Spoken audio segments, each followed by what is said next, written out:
Special guest host, Attorney Jerome Pay. Live TV talk on your digital device, on Roku, Fire TV, and Apple TV. Download the SVP TV app right now. Check us out every Tuesday on Comcast Cable, Channel 17, 8:30 p.m. And we are live every Friday on Facebook Live, 6 o'clock in the evening. You've got a question, our attorneys have the answer. So let's talk law with Attorney Darrell O'Neill on the SVP TV network. Welcome to Talking Law with Darrell O'Neill. I'm your host. I got my girl with me as a stand-in, Misty O'Neill. I feel like one of those news reporters. Jerome has the day off. Just for the day. Just for the day. We need to say our normal shout-outs. Welcome to your area, Arkansas, Little Rock, West Memphis. We also need to say shout outs to Shelby County. Welcome to Mississippi, and welcome to your grandmother in the great state of Missouri. Hey, Grandma. All right. We also have to say, we can watch us on Fire Stick, Roku, Apple TV. You can download the app, and then you can watch it at any time. On Facebook as well. On Facebook too. We do Facebook and Facebook Live. Facebook Live, you have a unique situation. You can actually ask questions and we answer those questions. Exactly. Which is different than any of the other media outlets that we go through. So, Misty, today I want to talk about wills and power of attorneys. Okay. We do this and we talk about those types of things, all the time, and always trying to talk about why they're important. Tell people, what does a power of attorney do? So a power of attorney is for someone that's alive. Okay. So that's like the big difference. So a will is a death contract. Okay. Or a contract.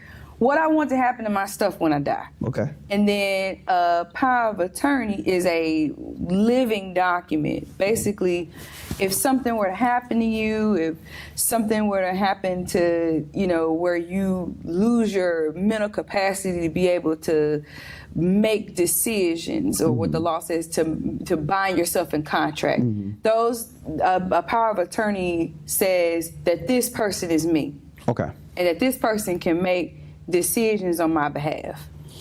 One of the problems, and you probably starting to see it, now that we're together, one of the problems that I have is,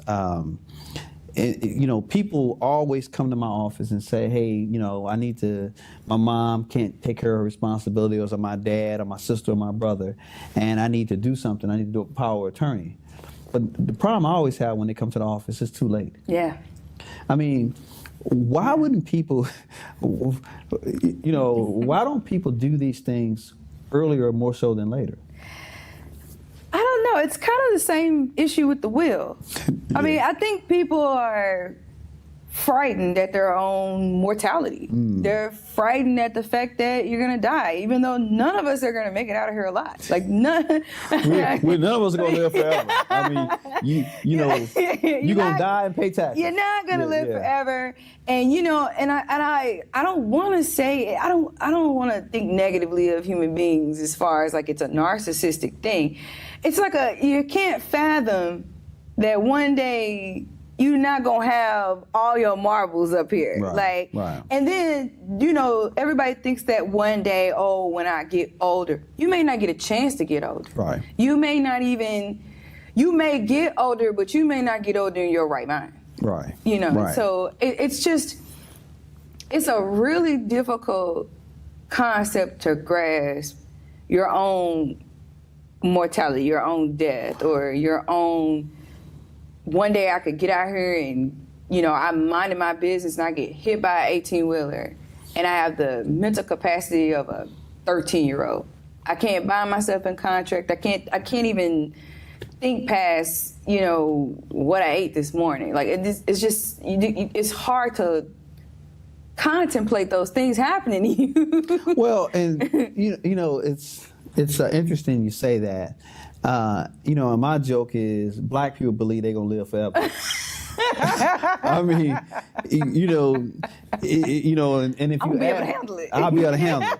And again, I mean, and not to make any bad light about black people, because if you believe you're gonna live forever, I mean, that's not a bad thing. I mean, you believe in you. I mean, I'm Superman. I ain't gonna die. I'm gonna multiply. I mean, metahuman.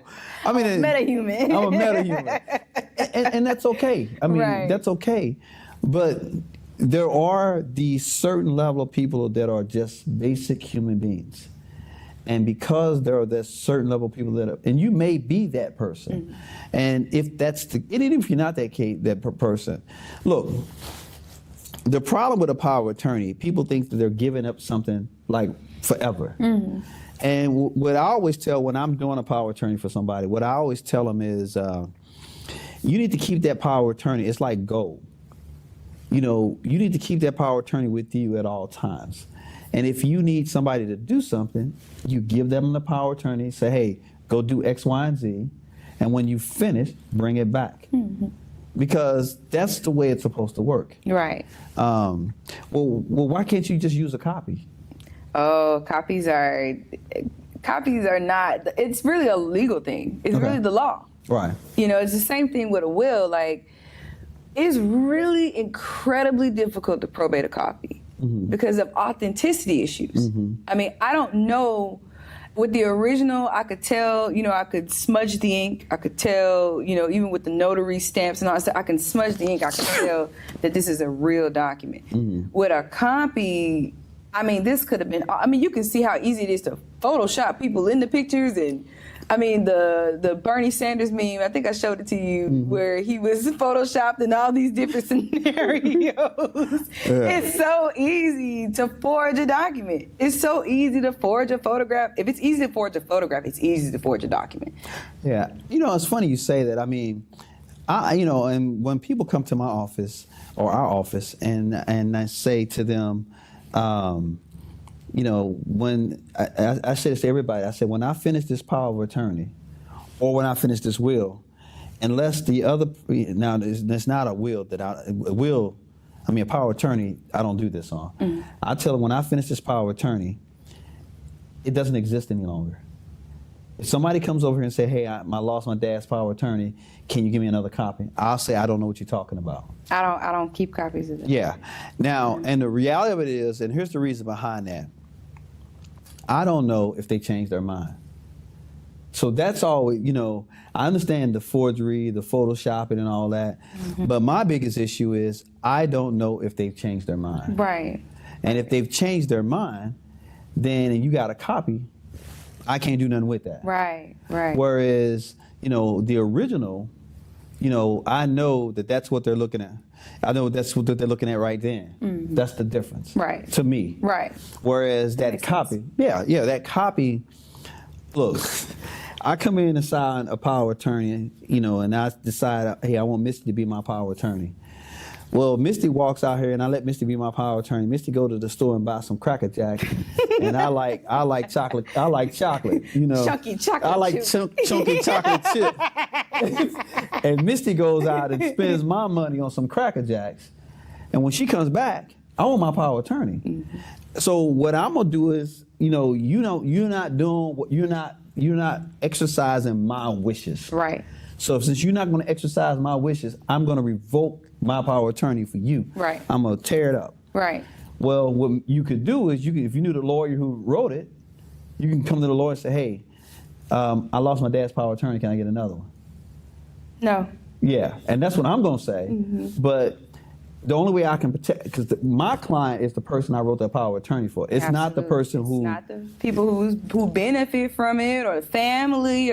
It's the person who came in here and said, hey, I want a power of attorney. Yeah, and so I need to prove that person, in fact, want you to have that power. Again, it depends. I mean, a lot of times I won't recharge if the person that I did it for originally lost it and came back. And I normally I won't charge them to come and do another one. Right. But if it's a person, if you start changing beneficiaries or changing people, changing things, red flag. I start doing those types of things. I had a lady come into my office, and asked me to prepare a will. Okay. And you know how I do the will. I grill you. Right. Because I want to make sure that you're competent. Right. I grilled this lady, and she passed all the tests. And she left. I did a will for her. She left. I get a call a couple days after I finished the will. She had went somewhere else and got another will. And then it was at that point that I realized that she was having some issues. Now, this is where Jerome and I usually disagree about. If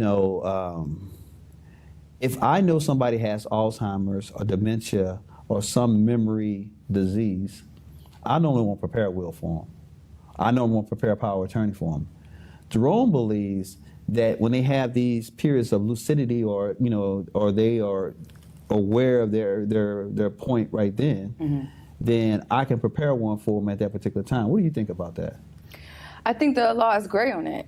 I think it's a gray area. Yeah. Because to create a will, the only thing you need to be able to do is to be able to bind yourself in contract. Right. Because a will, again, is a death contract. Right.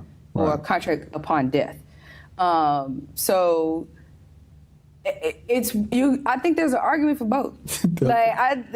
Just to be honest, I think that there's to have that moment of lucidity, that person could equally go out here and go buy a car. Correct. If they got the correct credit score, 640 and above, right, they can go out here and buy them a car. Or maybe lower if they go on to one of these fly-by-night muds, Joe on the corner. Joe on the corner, it's all good, man, whatever type car deal, whatever, where you took the note. But you still can buy yourself in contract. Right. So the underlying principle of a will is principles of contract law. Mm-hmm. So I don't know. An argument could be made that because you're lucid, you have your Article 1, Clause 18, Section 2, Clause 18 right from the United States Constitution to bind yourself in contract. Right. But then again, how do you know you're lucid? How do you not know when you're not? What is the test? What is the arc for that? And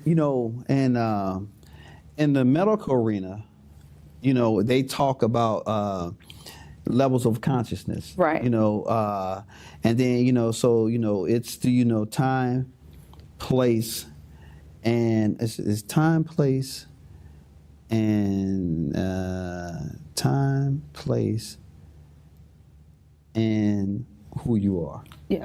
Okay. I mean, so you do something times 3. Okay. AOS times 3. Anyway, so you need to know that this person is alert and they're conscious. Right. So I mean, if they can follow the instructions, if they know who they are, if they know where they are, then we consider them to be lucid. Right. But look, I'm a little different, and I agree with you. Mm-hmm. And my actual question was really, how would you handle it? Because my question, for me, like I said, you said it's gray area, and Jerome says if he knows they're lucid, he's going to do it. I say if I have any notice or any knowledge that they have dementia, I'm not going to do it. I would want to. For me, I would need medical clearance from, a doctor, and not just any doctor, a doctor that specializes in neurology or neuropsychology. Woo, you putting it on, ain't you? I need, because that burden that falls on us is so heavy, and if I get, because everybody, the thing that you're gonna deal with that will is, you're going to have Pookie and Ray Ray, and they're going to be fighting. Oh, no, this is my mama house. Right. This is my mama stuff. Right. My mama told me I could have this photo of me and Pookie and Ray Ray and our grandmama, and my mama told me I could have these Marcel curling irons. Just go in there and take them. You got to go, and you have to get that will probated. You're going to have these families, and they're going to, rip each other apart over some curling irons, over some, over property. And so you have all of this shenanigans going on. You want to make sure that there is no wiggle room. Yeah. Or very little wiggle room. And again, we're not doctors. We're not. Well, we're doctors of law. We're doctors of law. We are that. We are doctors of law. Not medical doctors. But we're not medical doctors. Right. So to hold us to a standard, and the question really becomes, did you do your due diligence? Right. And again, just like a person can choose their lawyer, I can choose my client. Exactly. And if again, my rules are different than Jerome's rules, and maybe probably different than yours now that I'm hearing yours. Right. If I don't feel that, if I got some inclination that you got something going on, I don't really want to do it. Mm-hmm. And then there's a catch-all. If I find it, morally repugnant, right, to represent you, I don't have to do that. Right. And I think that taking it, for me, it would depend on the individual, but it really would just depend on the situation, the circumstances, the facts. Because I like, say for instance, if somebody comes in and I suspect they have Alzheimer's and they're in there with somebody, I take them off by themselves. Right. And I want to talk to you by yourself. Like you said, you grilled that lady. I'm going to grill We're you. going to have, what year is it? Who's the president? We're going to have all kind of conversation. Because for me, I've got not only your needs, which come first as the client, or the prospective client. There's rules about being a potential client or a prospective client. I've got other rules of professional responsibility and other oaths that I've taken to practice, this noble profession. I've got to. I'm juggling all these things in my mind. Is it worth me taking you on as a client? What risk am I taking in taking you on as a client? Yeah. And I understand why you'd be like, I don't want to deal with that. Well, and again, and so I sound like a hypocrite. Okay. Let me tell you, I'll sound like a hypocrite. And here's the reason why I say that. The reason, and we do wills and power attorneys cheap. Dirt cheap. That's probably. We're very cheap. Call us. We're very cheap for wills and power of attorney. Call us. Yeah. I'm telling you, call around town, you're going to be like, yeah. What? And the reason, and here's why I say that's hypocritical, because the reason why my price is the way it is because I believe that we don't have enough people doing power attorneys. I believe that we don't have enough people doing wills. Accessibility. And so it's not about me making money.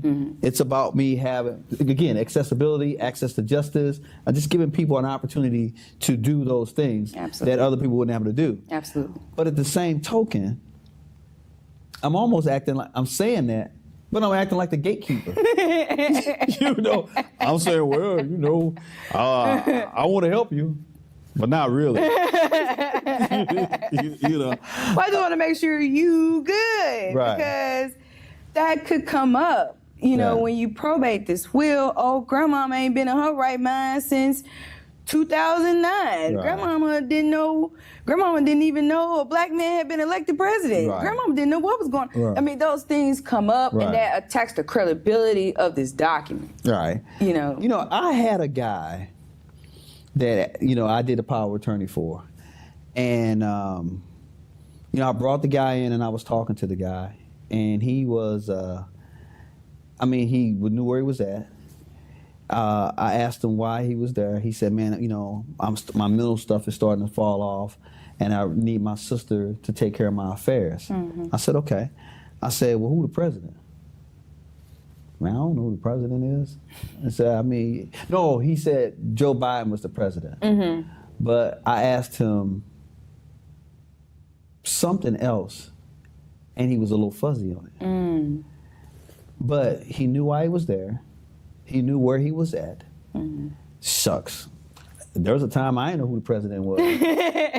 So, he knew who the president was. Shucks, you got to know something. You got to be somewhere in the neighborhood. If he'd have said Richard Nixon the president, I would have been like, all right, well, it's been cool. Right. It's been real. 93. Yeah. So, appreciate it. Right. But he knew, he stumbled on a couple things.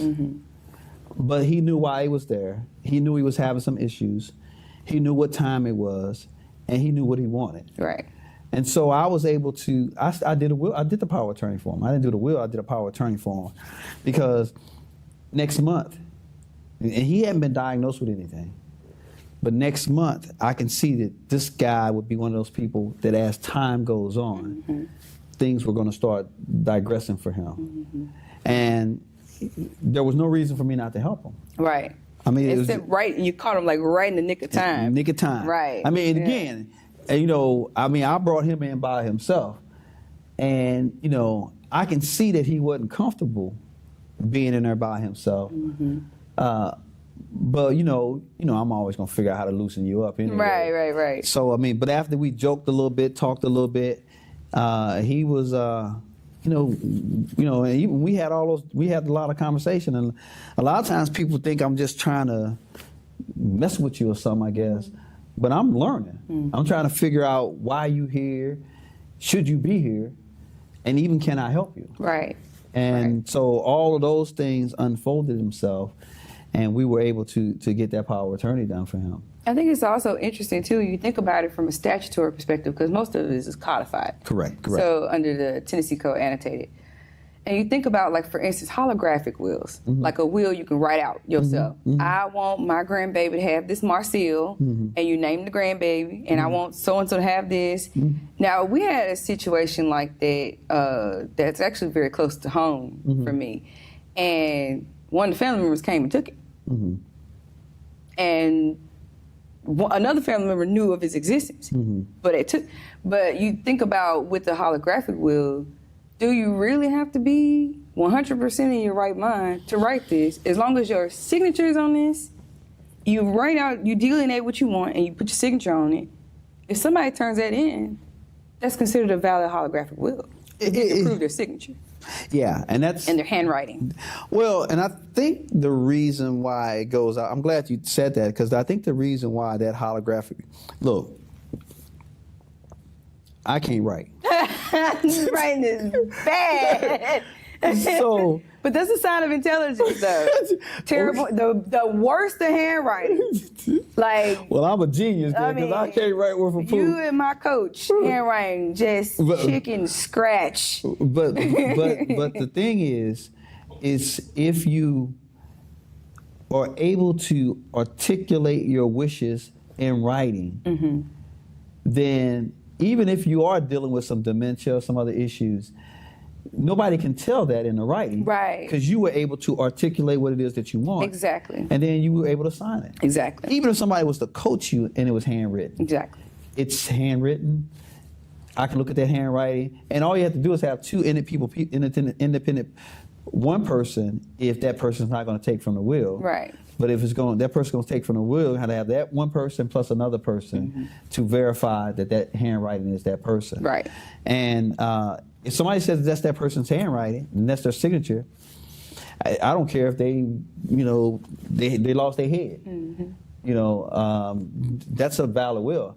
But the reason behind it is there was a time that wills were so expensive, nobody could afford it. Right. And then there was a time access was different. Exactly. I mean, especially for our people. You lucky. You grew up and you know a whole lot of lawyers. I grew up, I ain't know none. You know zero. I ain't never knew no lawyer, never met a lawyer. Didn't even know who was a lawyer. And except so Perry Mason. That's all I did, right? And obviously, if I was gonna practice law like Perry Mason, you can't even practice law like that now. So those were the dynamics that led to these holographic wills and some of these other things going on. Right. To keep lawyers, to help people that didn't have access to lawyers. Right. That holographic will, and I tell people that all the time, look, I'll do your will. But in a holographic will, all you got to do is say, this is my last will and testament.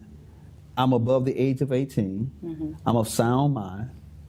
And I don't think you have to have this, but this document revokes all previous documents. And then you write out whatever you want to write. Right. And then sign it. Right. Now, here's what people always screw that holographic with. Oh, they mess it up. They type it, then try to sign it. No. They write it, sign it, and then have it notarized. Mm-mm. Again, it's for the everyday, my words, schmuck. Joe Schmuck. It's the everyday Joe Schmuck. Mm-hmm. You know, again, I don't have access to a lawyer.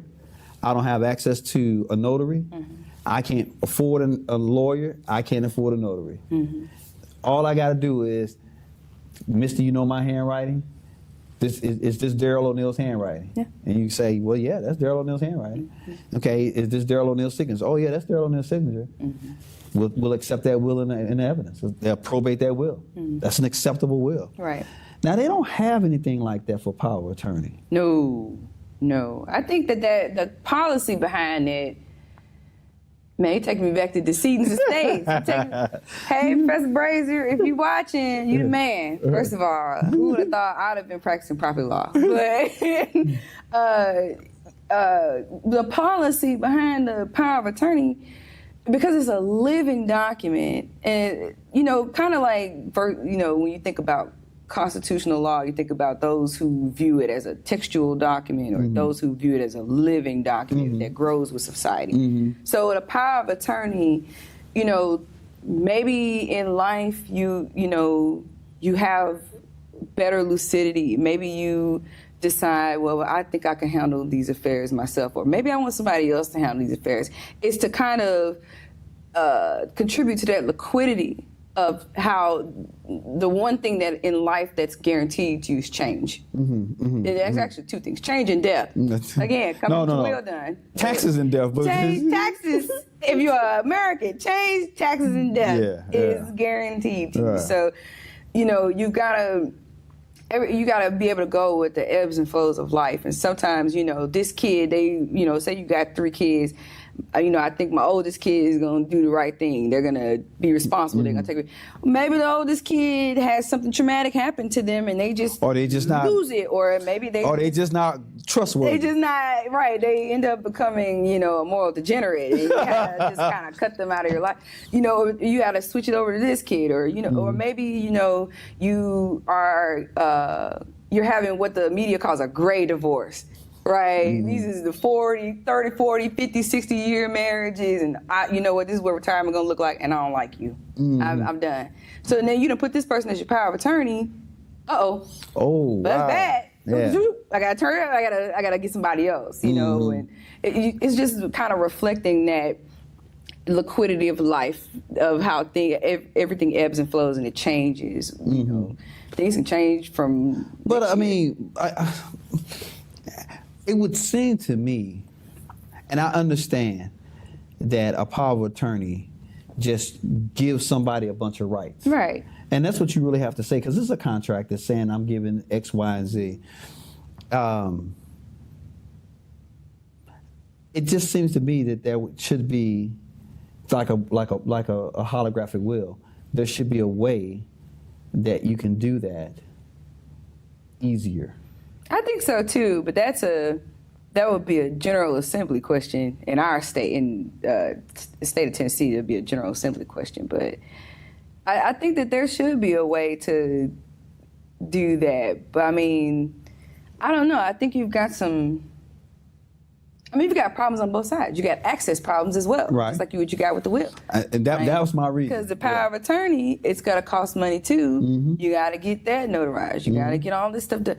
And so it's, what about individuals who don't have access to an attorney, right? Or they charge more than we charge for power of attorneys, or something like that. Oh yeah. But you got that problem, but then you got the other problem. You got a problem with, again, authenticity.